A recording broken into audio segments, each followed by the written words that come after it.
नमस्कार. स्वातीज किचनमध्ये आपलं मनापासून स्वागत आहे. आज आपण बाजरीची सांडगे किंवा खारोड्या कशा करायच्या ते पाहणार आहोत.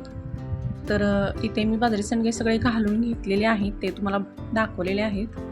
तर तुम्हाला कळलंच असेल तर हे काय आहे, तर आपण कसं करायचं ते बघणार आहोत.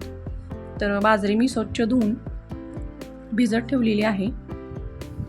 तर बघू शकता. तर एक रात्र ही बाजरी भिजत ठेवायची आणि दुसऱ्या दिवशी कपड्यामध्ये गुंडाळून ठेवायची. सर्व पाणी निथळून व्यवस्थित गुंडाळून ठेवायची. दुसऱ्या दिवशी त्याला मोड येतात. तर ही 5 किलो बाजरी आहे. तर आपल्याला जसं पीठ पाहिजे तसं आपण बनवू शकतो. तर स्वच्छ कपड्यामध्ये अशी गुंडाळून ठेवायची आणि वरून झाकण ठेवायचं.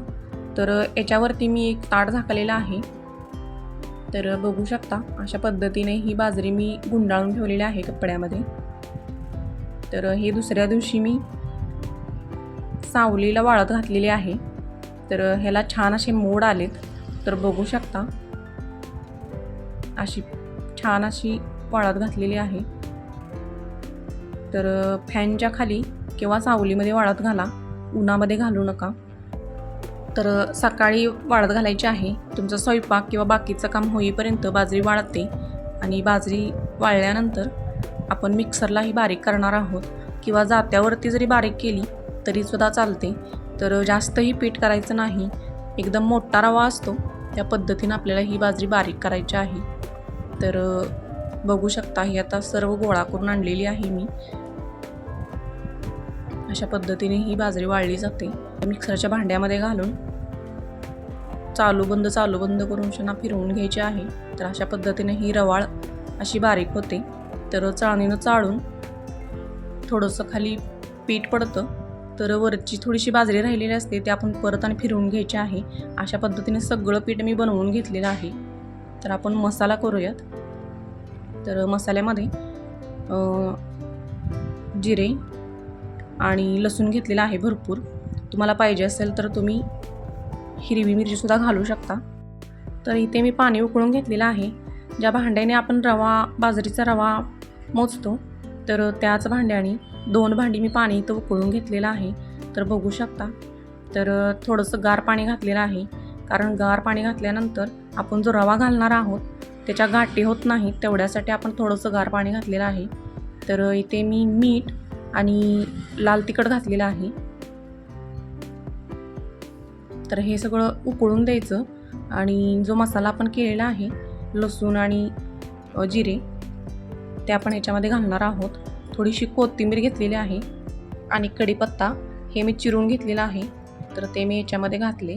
तर बघू शकता पाण्याला उकळी पण आलेली आहे.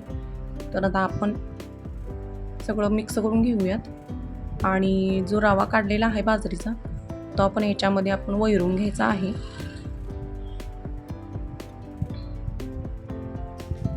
तर मसाला घातल्यानंतर उकळून द्यायचं आणि नंतर आपण बाजरीचा रवा वैरून घेणार आहोत. तर चुलीवरतीच हे पीठ आम्ही शिजवून घेणार आहोत. बघू शकता. तर याच्यासाठी 2 व्यक्ती लागतात. एकाने पीठ टाकायचं आणि एकाने हलवत राहायचं. तर पिठाची क्वांटिटी भरपूर असल्यामुळे 2 व्यक्ती लागतात. बघू शकता अशा पद्धतीने. तर छान असं शिजवून घेऊयात. एक 20 मिनटं लागतात शिजण्यासाठी. तर 20 मिनटं झालेली आहेत. पीठ आता शिजलेलं आहे. तर आपण थोडंसं जरा हलवून घेऊयात.